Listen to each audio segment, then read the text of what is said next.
Tell us how you got monetized. I get to make money and I get to make people happy. They had to attack him. They had to find any type of way to attack him, and they end up missing. The day you plant the seed is not the day you eat the fruit. Social media is so saturated nowadays. There's so much content. There's so many podcasts. There's podcasts out right now talking about the same things that I've talked about on my podcast. But I had to kind of find a way to try to be more original and more different with every podcast. So how would you say you find ways to just be original with your content? The type of videos that I shifted towards now, as far as like when it comes to vlogs, is doing them in kind of like a documentary style. I let my videos like pile up over time. Like how I was telling you about the whole like event that changed my life, everything. I got all of that in that video. So it was a lot of emotion in that video. It was like a emotion evoking video. So I had to really start putting a lot more thought into how I structure my videos, asking myself from a viewer standpoint, like how do I want the viewer to feel when they watching this part of the video, when they watching this specific part of the video, and then going from that specific part of the video, how do I want them to feel transitioning into this next part of this video? It's just a matter of finding your own lane, like finding out, like I said, what works for you. And that's what I kind of figured worked for me, because doing the vlogs the normal way, like everybody's doing those, it's kind of saturated, but not everybody is doing documentary style videos where it's like it's piled up over a certain amount of time. They're just kind of like shooting and posting, as opposed to really sitting down and chopping the videos up so that they are structured a certain way so they flow cohesively. I know it's been working because like the people that watch my videos, they've literally gone so far as to DM me, and he can vouch. Like I've posted some of them. People literally telling me like they are watching me from like Africa or some shit like that, telling me how good they think my videos are, like how good my videos make them feel, and like how my videos make their day and shit like that. And then for me, it's like I'm just posting videos. Like I'm just, you feel me? I'm doing some shit that I love, bro. But to them, to hear them like giving these heartfelt reactions to them, engagement. Yes, like real engagement, giving real feedback. It just makes it all that much more fun for me, because I would have did this shit for free. So you add the money into it, I get to make money and I get to make people happy. You feel me? I get to evoke a certain emotion out of each person that's watching my video, and that's the best feeling in the world. That's all I could ever ask for. You just got to figure out your audience, know your audience, and how you want to make them feel. I fuck with like the documentary style type of videos. This is one clip in They Clone Tyrone, and he was like smoking, and then he was like bench pressing. He was like doing the same thing. I want to transfer from YouTube. I want to like actually make like actual movies. Like that's what I'm doing for my major, like mass communications. That's like what Spike Lee did.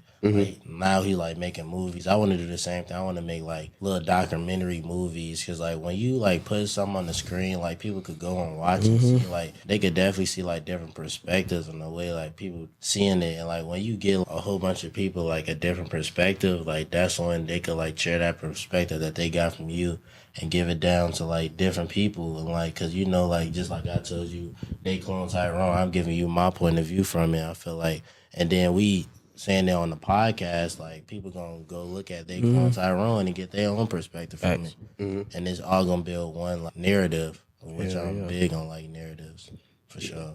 Podcast is definitely where I want to start out at, but the documentary styles, or Ayman Ghazi, Ayman Ghazi, the greatest fraud of all time. He talks about the education system. He got in so deep. He's talking about the Rothschilds. He's talking about the banking system. He's talking about the 1700s. He's going down a whole rabbit hole, just exposing the truth and enlightening, you know what I mean, everyday people like us with information that is not publicly accessible. You don't hear about the Rothschilds, or you don't hear about the top 5 families that control the world, or you don't hear about all the companies being owned by the same people. Like you don't hear about the monopolies and the things that really play off in this world. So for him to come on YouTube and expose this stuff, like it's crazy. And this is definitely a path that I would want to take. Keep on going with this, make adjustments when needed, end up going to this type of form of content with my own original twist to it. Only really scary thing about it is like when people like get real deep into like exposing the truth, they always end up getting quieted. Like, you know who Dr. Sebi is? Dr. Sebi. Yeah, Dr. Sebi is. He basically came up with like the cure for cancer, and he ended up dying. So they say, or like getting, like he had a disease or something, so they say. You really got to watch out. You know what I'm saying? I really don't know y'all opinions on him. I know most people do hate him, but like you got guys like Andrew Tate, right? His views were over the system. Yeah. And by his views being over the system, they had to attack him. They had to find any type of way to attack him. But they're going to try to attack you any way they can when they see you someone with influence. Yeah. If you do your research, like there's people that get too much influence, There's people that come out with their own currency. There's people that expose information and they end up missing.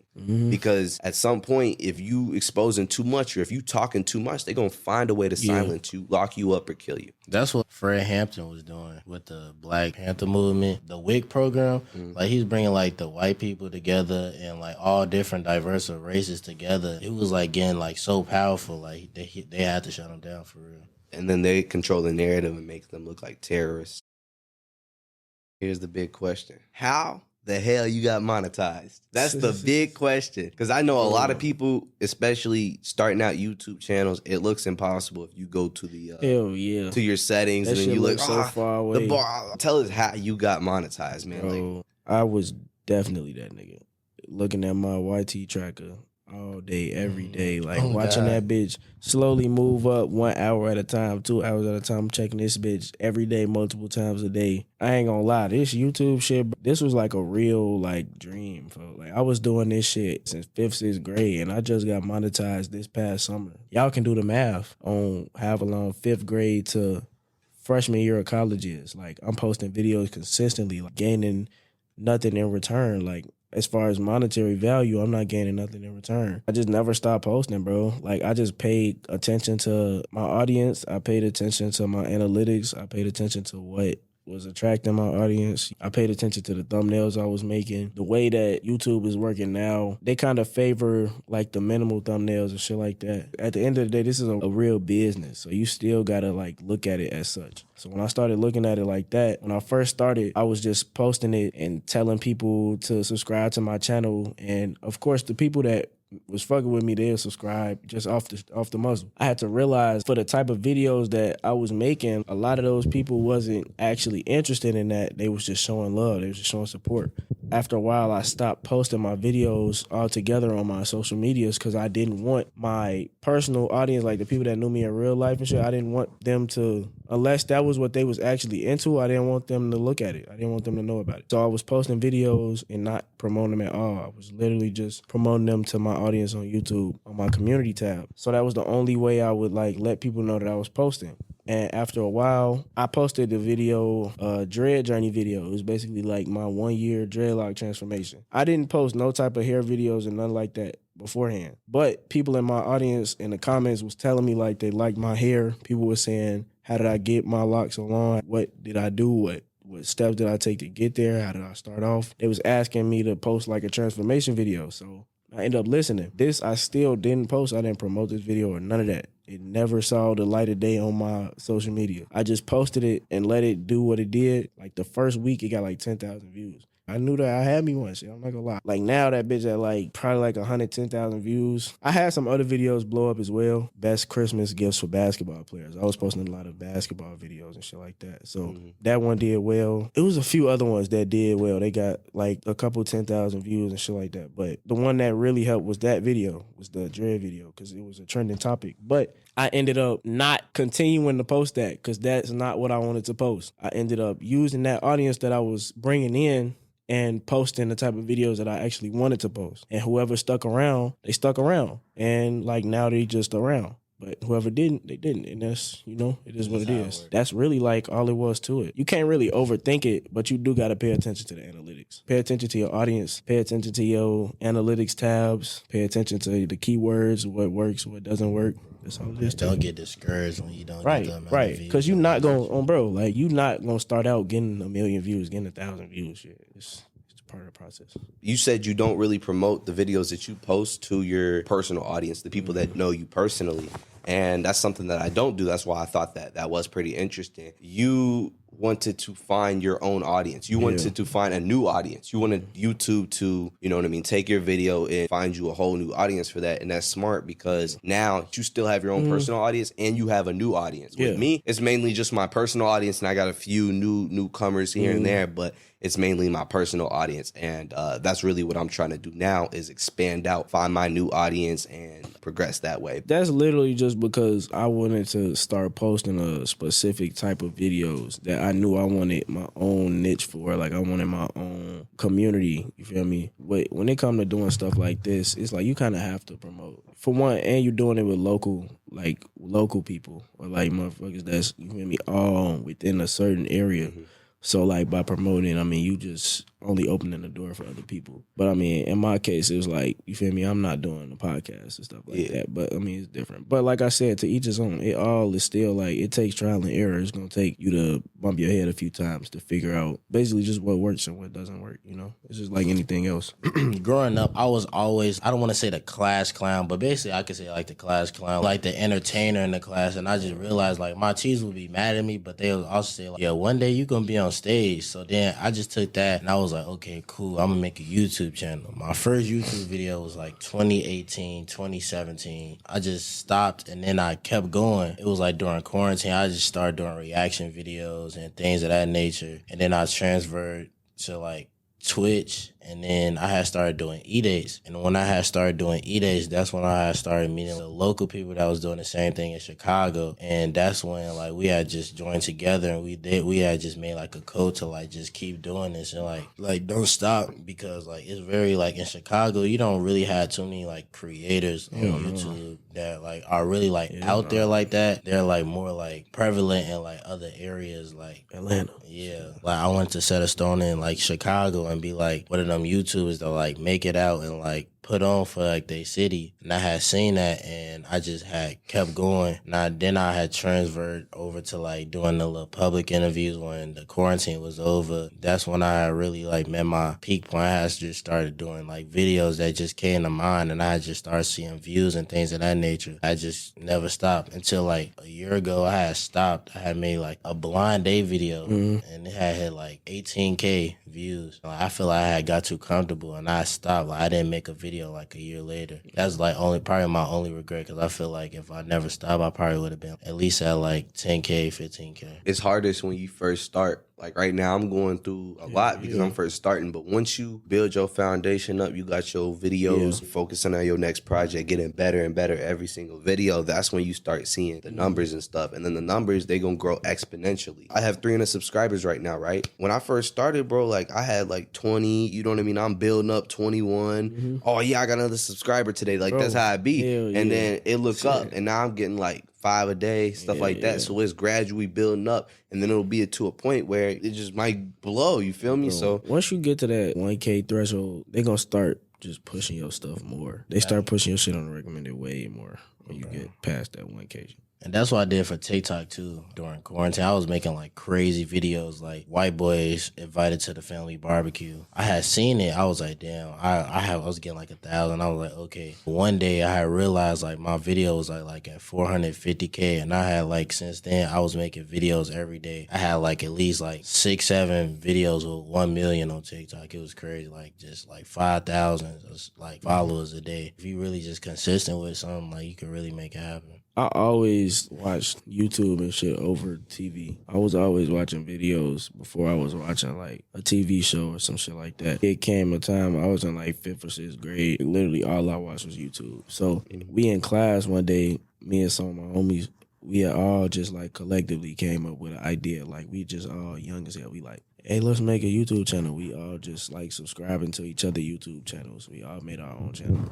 So, like, that shit lasted for, like, 2 weeks. Everybody was just doing that to subscribe to each other. 3-4 weeks go by. They all, like, forgot about that shit. These is 5th and 6th graders. You know how they, like, the attention span is short. A month later, nigga, I'm still, you feel me? I'm actually, like, posting videos and shit. I'm still actually, like, recording videos, posting videos, like, trying to figure out how to edit them bitches. I got an Android phone. I'm trying to edit them bitches off my phone. I'm, like, still going with that shit. Like, literally just kept posting. And, like, I just kept watching the people that inspired me to start that shit. Seeing how far they got off of YouTube and seeing, like, the things that was coming to them just off of making videos. It was crazy to see. So I was like, you feel me? Like, I want to experience that. Like, and I feel like I can get that. I mean, I guess I can kind of say it paid off now because, like, I'm still doing it now. Like, we just talked about, like, my shit is monetized now. If I could ever go back in time and, like, just tell my younger self, like, bro, you getting paid to post videos now, bro. So, like, that's a childhood dream. I can't complain at all. I grew up watching YouTube, bro, like Reaction Time, Top Notch Idiots. You know what I mean? There's a lot of YouTube channels, bro. I grew up watching YouTube, bro. Like, everything I wanted to see, I was on YouTube. You know what I mean? I never watched, like, TV, none of that. So, and then now seeing that I could be in the position to do so. And me and my boys, we were talking about this like freshman year, like, hey, we got to get on YouTube. Shout out George, because George still doing his stuff. He playing basketball right now. But we was all doing our stuff, and we talked about it. We recorded a few videos, but we never pushed along with it, and we just quit. And then something sparked. Like last year, I hopped on the Free Sauce podcast, and that's what changed it all. I was like, yeah, this is what I need to do. I want to have a platform to be able to have people, you know what I mean, like us with dreams and ambitions to actually share our voices. Because there's a lot of people out here that want to find people who have like-minded goals as themselves, right? And there's really not much places where you can go to find that. But you can go on my channel, and then boom, you find a lot of, like you guys right now. Local people that's like-minded. The audience that watches me, they want to be better. They're all about self-improvement, being the best versions of themselves. Now they can network, tune into y'all communities, figure out what's going on, and then it's just a big networking. That's really why I did this. It's just mainly networking, bringing people together, and platforming a voice for everyone. So yeah, I can really appreciate you doing this, because like it's really a place, like you said, like you got, it's damn near a one-stop shop. Like you got all of the local like-minded people can come here and watch these videos and see what everybody has going on and tap in with them, giving people a platform, giving people a voice that don't got one. So I commend you for sure. I appreciate you guys for hopping on, man. For real, for real. Y'all can find me on Instagram at ChicagomadeBJ. Once again, my clothing brand Half-Life.